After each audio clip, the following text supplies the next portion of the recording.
Buenas tardes, queridos hermanos, ¿están contentos?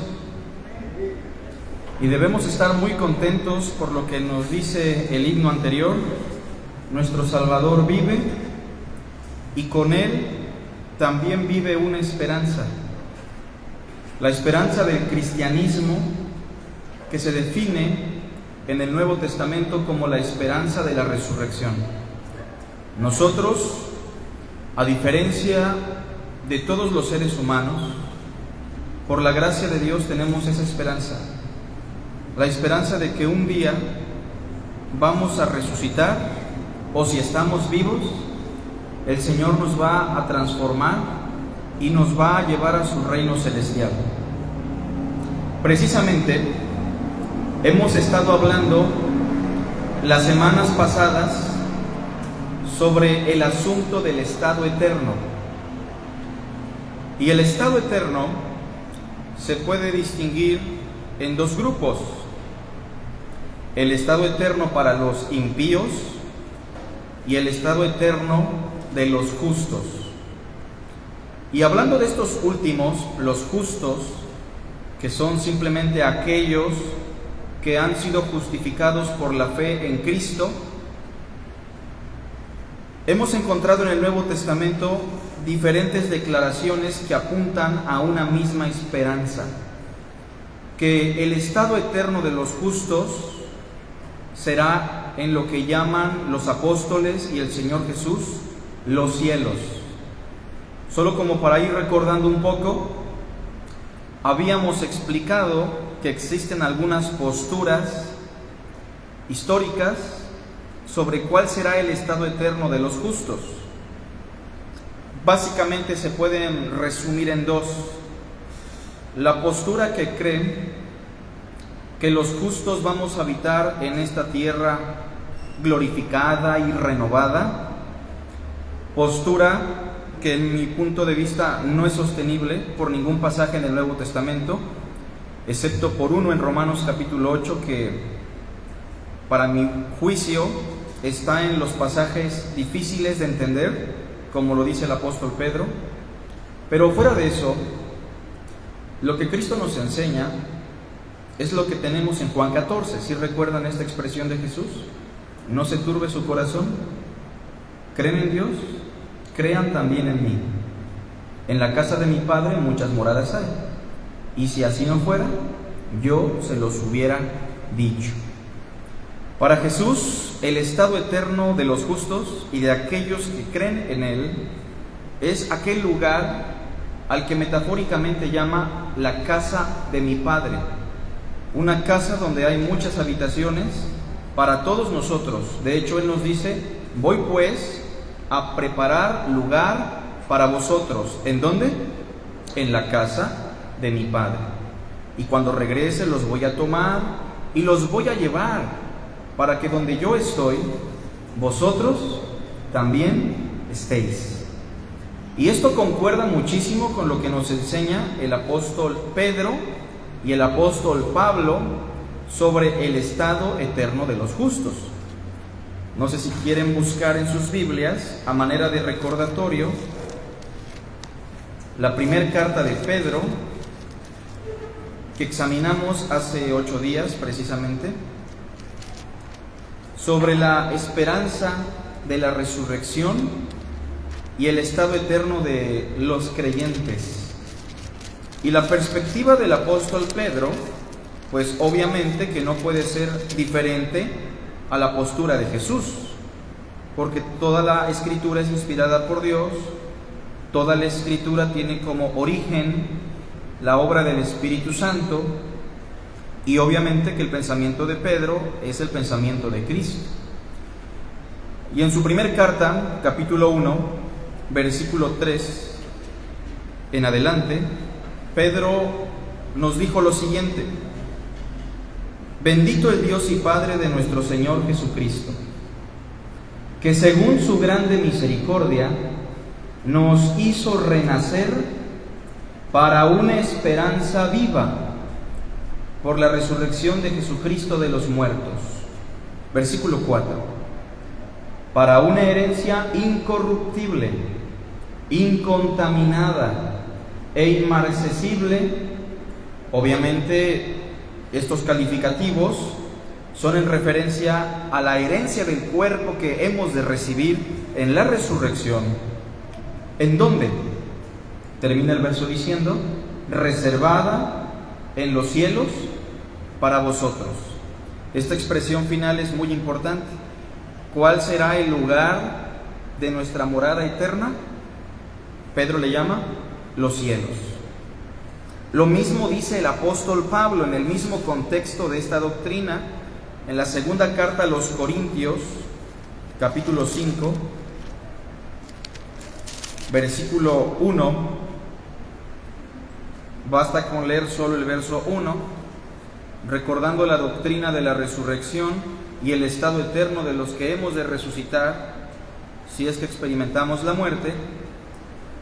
Pablo dice en el capítulo 5, verso 1: porque sabemos que si nuestra morada terrestre, o sea, este cuerpo que es como un tabernáculo, una casa frágil, sabemos que si este tabernáculo se deshiciere, tenemos de Dios un edificio.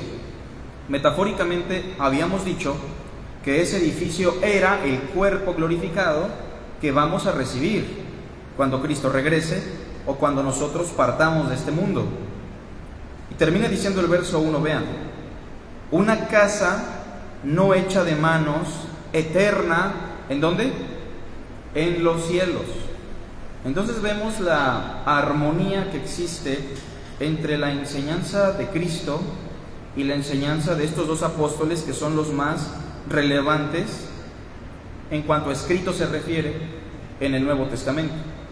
Creo que está un poquito alto, ¿verdad?, el volumen, hermanos. No sé si lo notan. Si le pueden bajar un poquitito, de favor. En ese sentido, sí me gustaría reiterar que no es sustentable, no es sostenible. ¿Cómo ven ahí el volumen? ¿Está bien? Ahí está bien, hermano, gracias. No es sostenible la idea escatológica de un mundo paradisíaco, de este mundo que va a experimentar su propia resurrección, su propia glorificación, en el cual nosotros vamos a reinar eternamente. Y no es sustentable y no es sostenible por el simple hecho que no armoniza con la enseñanza de Cristo, ni con la enseñanza clara de los pasajes que acabamos de leer. Repito, hay un pasaje complejo que trataremos de explicar dentro de nuestras limitantes la próxima semana. Pero el día de hoy vamos a examinar a un apóstol que de alguna manera ya lo examinamos en su evangelio, y me refiero al apóstol Juan. Hoy hablaremos del estado eterno de los justos en la perspectiva del apóstol Juan. Ahora, para conocer la perspectiva del apóstol Juan, obviamente tenemos que leer el evangelio y las porciones donde Juan habla del estado eterno. La porción más importante pues es la del capítulo 14, en la casa de mi Padre muchas moradas hay. Ahora bien, esta expresión de Juan en el evangelio, que nos habla de la casa del Padre, la cual está en otra dimensión, en otra esfera, de la cual vamos a participar, no es contraria a la enseñanza de Juan en el libro del Apocalipsis o en la epístola del Apocalipsis. En Apocalipsis, que es precisamente el documento que hoy vamos a examinar, todo el capítulo 21 y todo el capítulo 22 se refiere al estado eterno de los justos, pero en el lenguaje de Juan, en un contexto apocalíptico. Vamos a leer solamente el verso 1 de Apocalipsis 21, verso 1.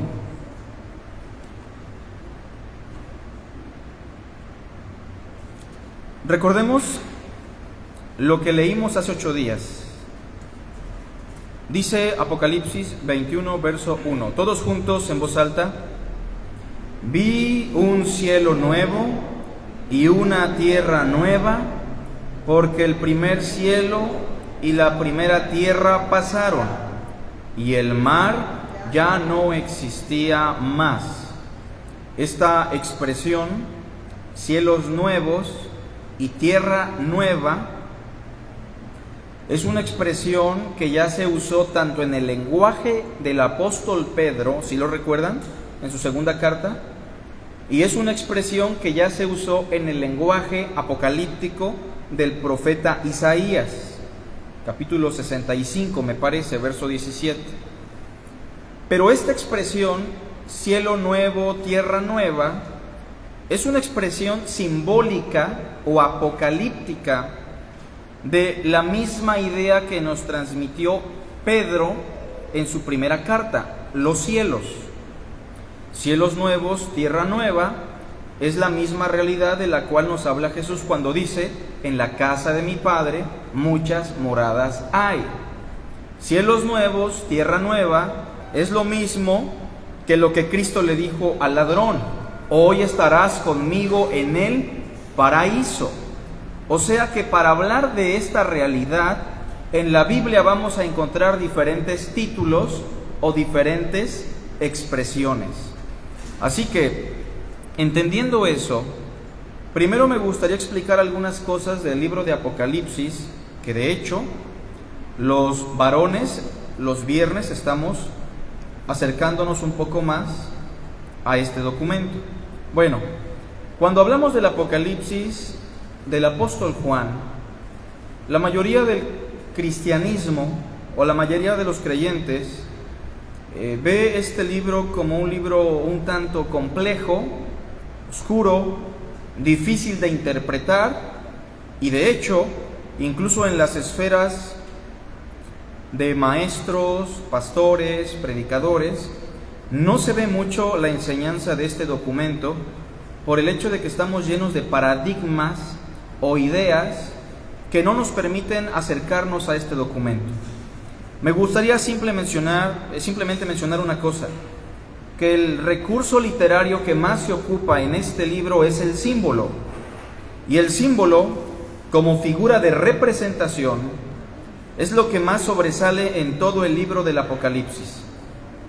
Apocalipsis no es el único libro que utiliza el símbolo como recurso.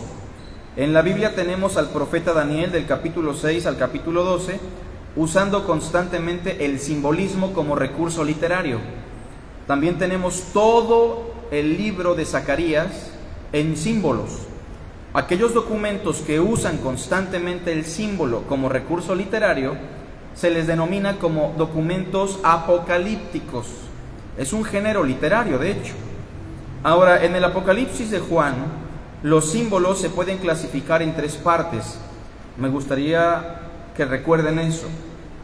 Los símbolos pueden aparecer a través de colores, y en Apocalipsis usted va a encontrar el rojo, el blanco, el negro, el amarillo, entre otros colores que están representando algunos conceptos. La otra forma de simbolismo puede ser los animales. En Apocalipsis se habla de un león, de un cordero, de un dragón, de una serpiente, caballos, langostas, entre otros animales que simplemente son símbolos. Y el otro tipo de símbolos que va a encontrar usted en Apocalipsis son los números. Los números son constantes: 144,000, 24 ancianos, 2 testigos, 1000 años, 666, 7 copas, 7 trompetas, 7 sellos. Ahora, el capítulo 21 está cargado de símbolos, pero vamos a clasificar esta enseñanza en tres partes. Primero veamos el verso 1. Vi un cielo nuevo y una tierra nueva. Juan está hablando de esa realidad trascendental a la que Cristo llama la casa de mi Padre, a la que los apóstoles llamaron los cielos. Y explica después lo mismo que Pedro, porque el primer cielo y la primera tierra pasaron. O sea, lo que nos explicó Pedro hace 8 días, que los elementos ardiendo serán deshechos, lo que el mismo Señor Jesús dijo, los cielos y la tierra pasarán. El universo físico dejó de ser, esta realidad material fue totalmente aniquilada, y la expresión final del verso 1 es la siguiente: y el mar ya no existía. Podría pensar usted que triste que ya no exista el mar. Recordemos que estamos en un lenguaje simbólico, pero para el judaísmo y para los cristianos judíos, esta expresión final, el mar ya no existía más, era una expresión de alivio, porque ustedes saben que el más grande terror del judío es el mar, por las experiencias que tuvieron. Recordemos al menos la experiencia de Jonás. A la fecha el pueblo israelita no tiene una fuerza aérea prominente, tiene que recurrir a alianzas con Estados Unidos y otros países porque precisamente su fuerza aérea es buena, pero su fuerza marítima es terrible, por el hecho de que desde antaño el judaísmo y el pueblo hebreo le tiene un terror al mar. Es muy probable que esta expresión sea una expresión que surge de ese terror que tenían los hebreos. Obviamente es un símbolo nada más. Ahora el verso 2 inicia diciendo: y yo, Juan, vi la santa ciudad, la nueva Jerusalén, descender del cielo de Dios, dispuesta como una esposa ataviada para su marido. Aquí expliquemos dos cosas. La ciudad no es una ciudad y la esposa no es una esposa. Ambas cosas son símbolos. La ciudad, que se denomina aquí Nueva Jerusalén, y la esposa son la misma cosa, pero no son ni ciudad ni esposa. Son un símbolo del pueblo de Dios o de los redimidos. Y eso lo vamos a encontrar en todo el contexto. Vean el verso 3. Y oí una gran voz del cielo que decía: he aquí el tabernáculo de Dios con los hombres, y Él morará con ellos, y ellos serán su pueblo, y Dios mismo estará con ellos como su Dios. Enjugará Dios toda lágrima de los ojos de ellos, y ya no habrá muerte, ni habrá más llanto, ni clamor, ni dolor, porque las primeras cosas pasaron. En primer lugar, debemos destacar de esta porción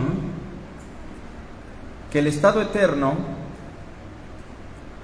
consiste en una eternidad que se caracteriza por la unión de Dios con su pueblo.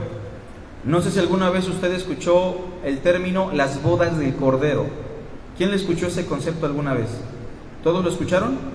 Y algunas personas lo explican como que en el cielo nos vamos a casar con Cristo como iglesia, y va a haber una fiesta de 7 años, como una fiesta hebrea o judía, donde va a haber un gran banquete y lo vamos a estar celebrando con mucho gozo. Bueno, pues eso es una mera fantasía, porque la idea de las bodas del Cordero es simplemente la esencia de lo que es una boda. ¿Cuál es la esencia de una boda, hermanos? Unión. Esa es la palabra clave, la unión. Y cuando hablamos de las bodas del Cordero obviamente llegan a su cumplimiento cuando Cristo regrese por nosotros y estemos unidos a Él por toda la eternidad. De hecho, por eso se habla de ese elemento, la esposa.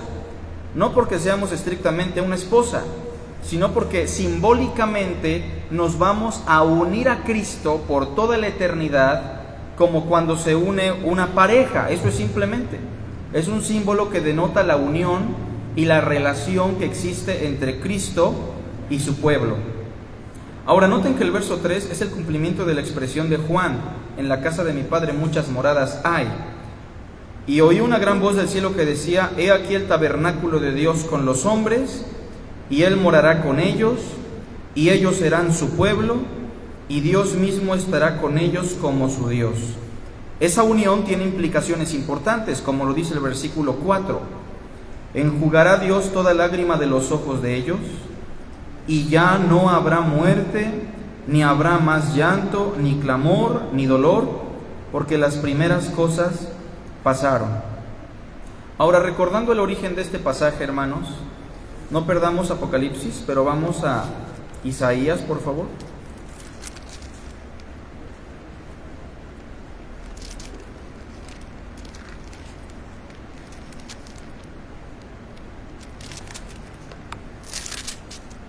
Capítulo 65, verso 17.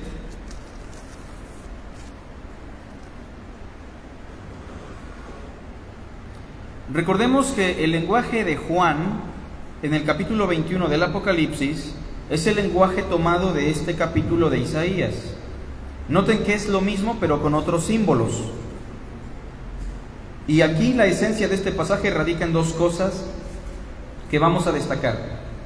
Porque he aquí yo crearé nuevos cielos y nueva tierra, y de lo primero no habrá memoria, ni más vendrá al pensamiento. Ya explicábamos que no es que no vamos a recordar nada, sino que lo que existe en esta realidad dejará de ser por completo. Esa es la idea.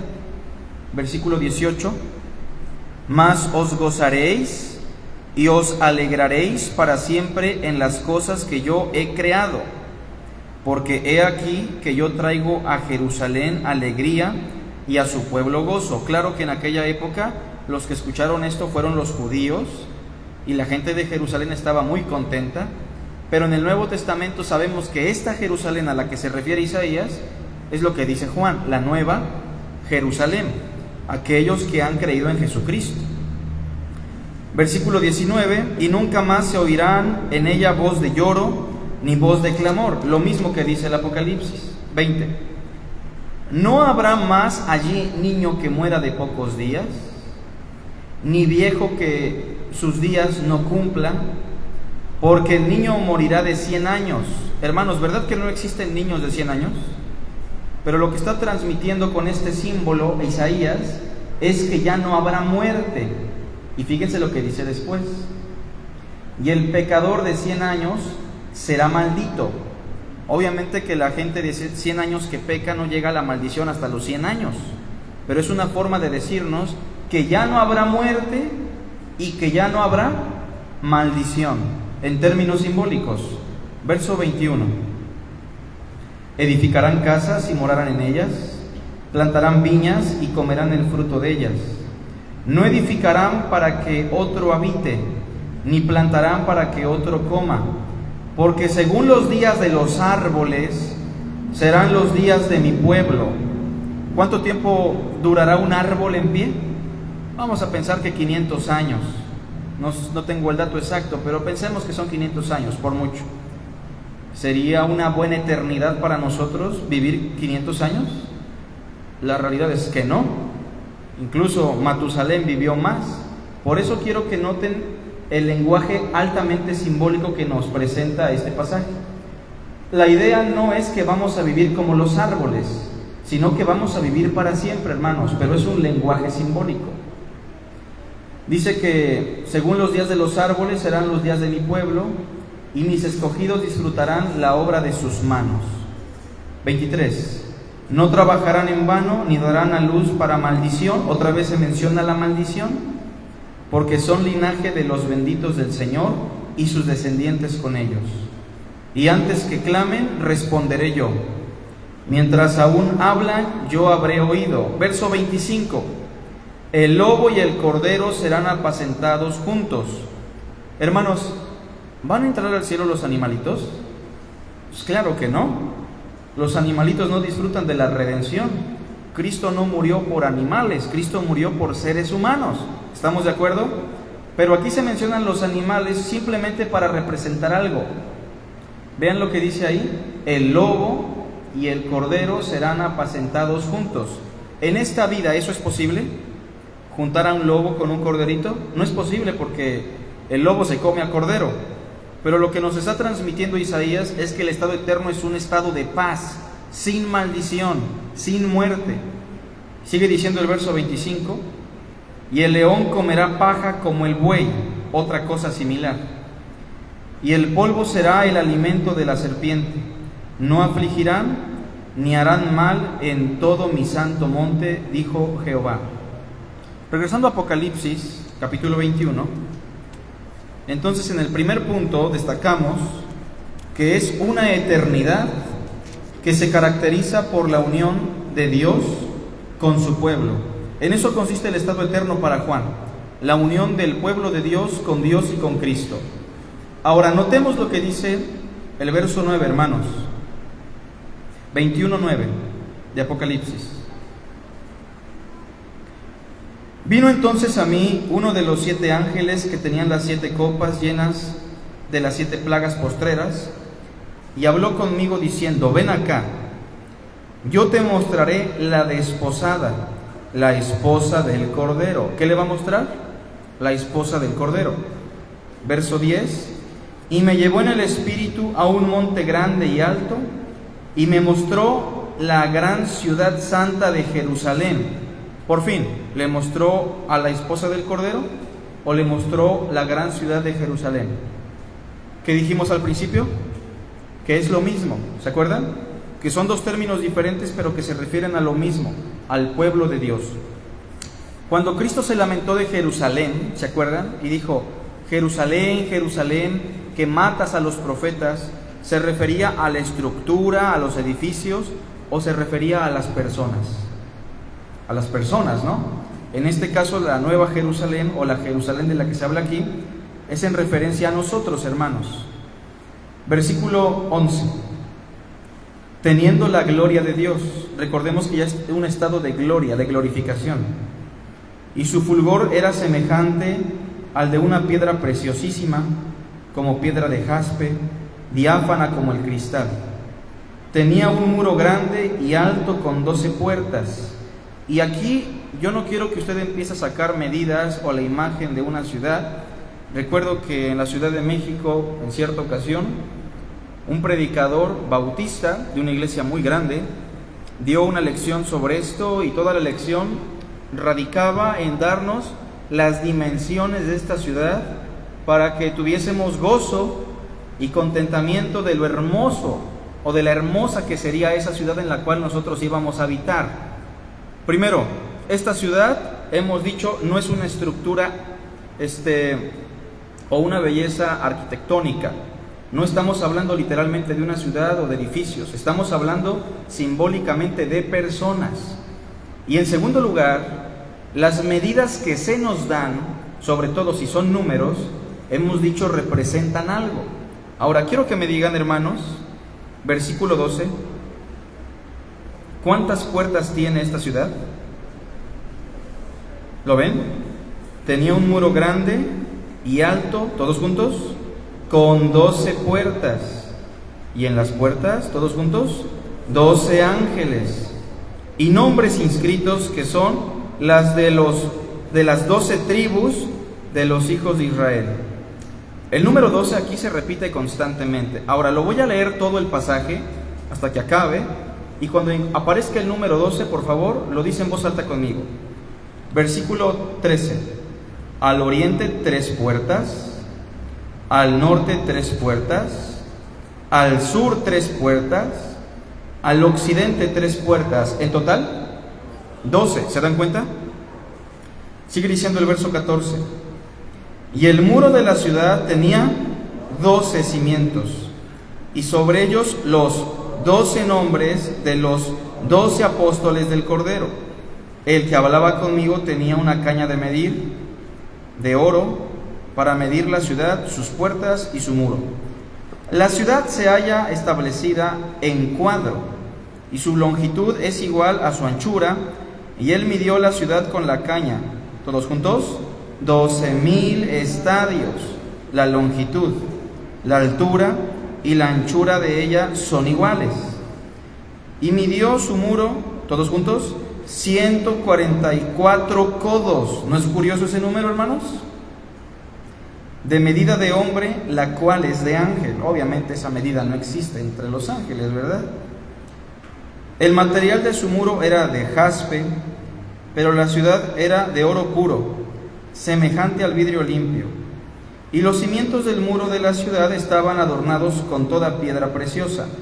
El primer cimiento era jaspe, número 1, el segundo, zafiro, el tercero, ágata, el cuarto, esmeralda, el quinto, ónice, el sexto, cornalina, el séptimo, crisólito, el octavo, berilo, el noveno, topacio, el décimo, crisopraso, el undécimo, jacinto, el duodécimo, amatista. ¿Cuántas piedras preciosas? 12. 21. Las 12 puertas eran 12 perlas. Cada una de las puertas era una perla. Y la calle de la ciudad era de oro puro, transparente, como vidrio. ¿Verdad que Juan no nos está dando medidas como tal? ¿Verdad que Juan no nos está hablando de una ciudad material, inerte, como cualquier otra ciudad? ¿De quién nos está hablando Juan? Bueno, si pudiéramos decirlo en un número, nos está hablando del 12. Pero ahora vamos a preguntarnos qué representa el 12 en el lenguaje simbólico de Apocalipsis. Recordemos que los números tienen conceptos. Vamos a Apocalipsis 4, por favor, porque aquí empieza el asunto del número 12.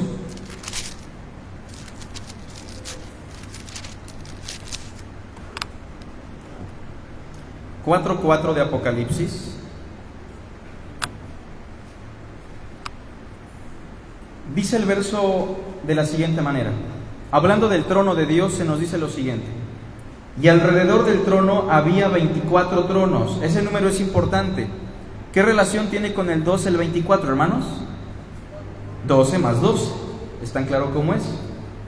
Y vi sentados en los tronos a 24 ancianos, vestidos de ropas blancas, con coronas de oro en sus cabezas. No olvide a estos 24 ancianos. Pero estos 24 ancianos son un símbolo de los redimidos, o son un símbolo del pueblo de Dios. ¿Por qué? Primero, notemos lo que dice el verso ahí. Dice que son ancianos. O sea que estos personajes son los que poseen la sabiduría de Dios. Por eso se les llama ancianos. También se nos dice que tienen ropas blancas. O sea que estos personajes han sido perdonados, han sido justificados, han sido lavados con la sangre de Cristo. Y también se nos dice que tienen coronas de oro en sus cabezas. O sea que estos personajes están reinando con Dios y con Cristo. Tres elementos importantes: sabiduría, redención, reino. Ahora, el capítulo 5, vean con atención, verso 8 en adelante. Vemos a estos 24 ancianos cantando. Dice: cuando Cristo hubo tomado el libro, los estoy contextualizando, Dios el Padre le está dando un título de propiedad, dándole toda la potestad a su Hijo. Y cuando Cristo tomó el libro, los 4 seres vivientes, que son un símbolo de la creación, y los 24 ancianos, ¿sí se acuerdan de esos 24 ancianos? Se postraron delante del Cordero. Todos tenían arpas y copas de oro llenas de incienso, que son las oraciones de los santos. 9. Y cantaban un nuevo cántico diciendo: digno eres de tomar el libro y de abrir sus sellos, porque tú fuiste inmolado. Recuerden, ¿quiénes están cantando esto? Los 24 ancianos. Ellos dicen: tú fuiste inmolado y con tu sangre nos has redimido para Dios. ¿De dónde, hermanos? De todo linaje y lengua y pueblo y nación. ¿Son 24? ¿Verdad que no? Porque si fuesen 24, pues no se hablaría de todo linaje, de todo pueblo, de toda lengua y toda nación. ¿Quiénes son entonces estos 24 ancianos? Bueno, ahí nos dice que son redimidos. Con tu sangre nos has redimido. Pero son redimidos de todo el mundo, que se pueden clasificar en 2 grupos, obviamente. Apocalipsis 7. Apocalipsis 7, del verso 1 al verso 8, nos habla de redimidos judíos, simbolizados por un número. Veamos lo que dice el capítulo 7, verso 3 en particular. Vamos al 3 para saltarnos todo el contexto. Diciendo: no hagas daño a la tierra, ni al mar, ni a los árboles. O sea, Dios está teniendo paciencia y no destruye este universo hasta que sean sellados en sus frentes los siervos que Dios ha escogido, los siervos de nuestro Dios. Verso 4. Y oí el número de los sellados. ¿Cuántos son? 144,000. ¿Qué relación tiene el 12 con el 144, hermanos? Fíjense, la primera relación era el 24, ¿verdad? Y la relación era 12 más 12. El segundo número importante aquí es 144. 12 por 12. El punto es que por doquier el número 12 se nos está gritando simbólicamente, ¿se entiende? Ahora, estos 144,000 dice que son sellados de todas las tribus de los hijos de Israel, o sea que son redimidos judíos, ¿sale? En el mismo capítulo 7, versículo 9, vean por favor con atención, se nos habla de otro grupo. Bueno, ¿verdad que este primer grupo sí lo contó Juan? Y le dio un número, 144,000. Versículo 9. Después de esta visión, de estos 144,000, mire, y he aquí una gran multitud, la cual nadie podía contar. O sea que en comparación a los 144,000, esta segunda muchedumbre era grandísima, ni siquiera la pudo contar Juan. De todas naciones y tribus y pueblos y lenguas que estaban delante del trono y en la presencia del Cordero, vestidos de ropas blancas, ¿como quiénes? Como los 24 ancianos, y con palmas en las manos. ¿Cuántos grupos tenemos aquí? 2. 144,000 y una gran muchedumbre que no se puede contar. Unos son judíos, otros son gentiles. Vamos a sumarlos. ¿Cuánto sería? 12 más 12, 24 ancianos. No sé si me entendieron, hermanos. Pero ¿quiénes son los 24 ancianos? Redimidos gentiles, redimidos judíos. Más adelante en el capítulo 11 usted los va a encontrar como 2 testigos. ¿Los ha leído alguna vez? Estos 2 testigos no son 2 profetas que se van a levantar en un futuro. Estos 2 testigos han estado predicando el evangelio y han sido asesinados, perseguidos desde que Cristo se fue y hasta que Cristo venga. Son los redimidos tanto del pueblo hebreo como del pueblo gentil. ¿Sale? Entonces, el número 12, si lo pudiésemos explicar en el contexto del Apocalipsis, es un símbolo de redimidos. Muy bien. El número 12 siempre se usa como un símbolo de los redimidos, de los salvos o del pueblo de Dios. 12 tribus, 12 apóstoles, 24 ancianos, 144,000.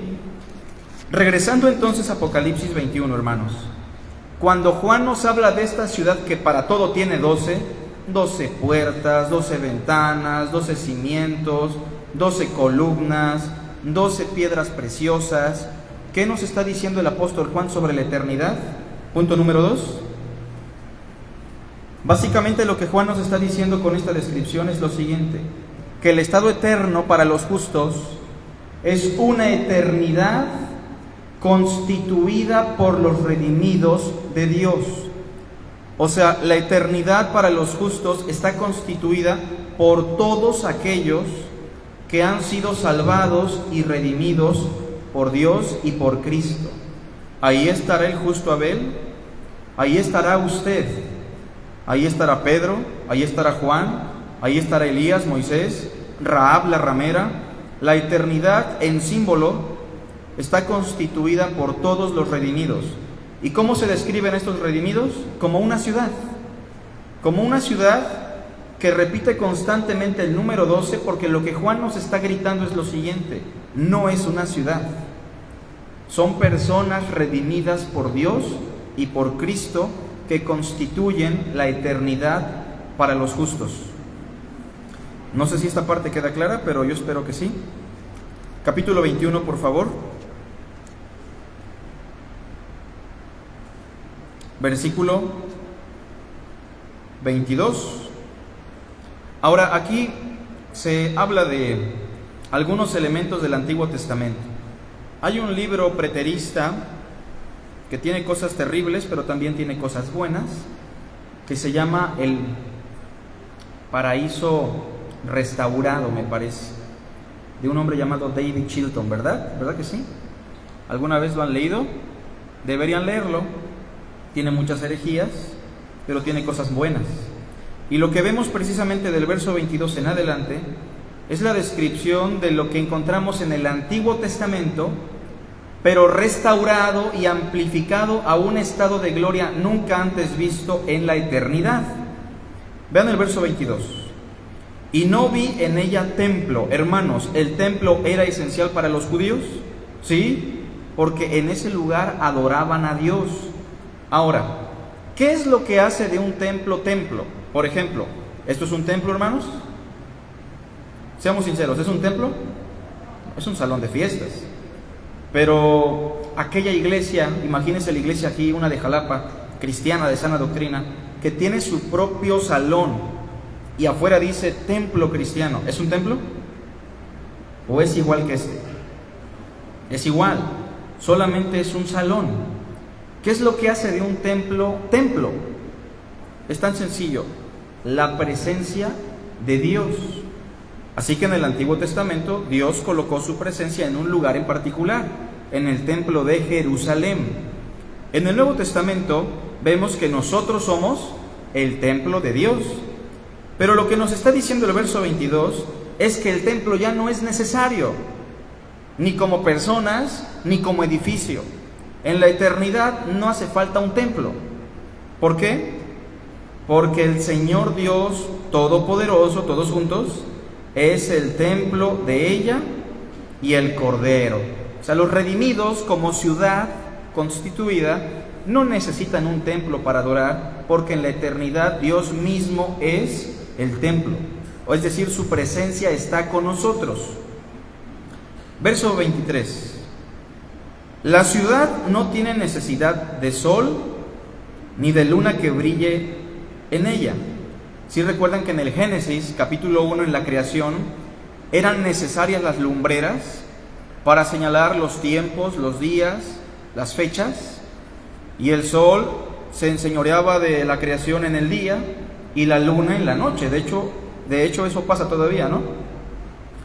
Pero ven que en el verso 23 dice que ya no hay necesidad de sol ni de luna que brille en ella, porque la gloria de Dios la ilumina y el Cordero es su lumbrera. Entonces veamos cómo todos estos elementos del Antiguo Testamento eran tipos o sombras de lo que vamos a experimentar en la eternidad, hermanos. Verso 24. Y las naciones que hubieren sido salvas andarán a la luz de ella, o sea, a la luz de Dios y a la luz de Cristo. En la ciudad, obviamente, que es un símbolo. Y los reyes de la tierra traerán su gloria y honor a ella. Sus puertas nunca serán cerradas de día, pues allí no habrá noche. Y llevarán la gloria y la honra de las naciones a ella. No entrará en ella ninguna cosa inmunda, olvídese de su cachorrito, ¿verdad? O que hace abominación y mentira, sino solamente los que están inscritos en el libro de la vida del Cordero. Punto número 3, hermanos, para terminar. Es una eternidad donde el paraíso es restaurado a un estado de gloria nunca antes visto. Estoy hablando de una restauración, ¿no? Y cuando hablamos de una restauración en este contexto, estamos diciendo lo mismo que Hebreos, que las cosas conmovibles han sido, las cosas movibles, que se mueven, que son pasajeras, han sido desplazadas o reemplazadas por aquellas que son inconmovibles, que son eternas. Capítulo 22 nos sigue diciendo, a ver quién encuentra aquellos elementos del Antiguo Testamento, sobre todo en el paraíso. Después me mostró un río limpio de agua de vida. Ese es un elemento. ¿Se acuerdan de los ríos que emanaban del Edén? ¿Lo recuerdan? Aquí están. Pero restaurados y exaltados a un estado de gloria a través de un símbolo. Este río limpio de agua de vida simplemente es un símbolo de la vida abundante y eterna que tenemos en Dios, resplandeciente como cristal que salía del trono de Dios y del Cordero. En medio de la calle de la ciudad, y a uno y a otro lado del río, estaba el árbol de la vida, que produce 12 frutos, ese número es importante, dando cada mes su fruto, y las hojas del árbol eran para la sanidad de las naciones. Este árbol de la vida literalmente no es un árbol, es un símbolo de la vida eterna y abundante que experimentan los redimidos.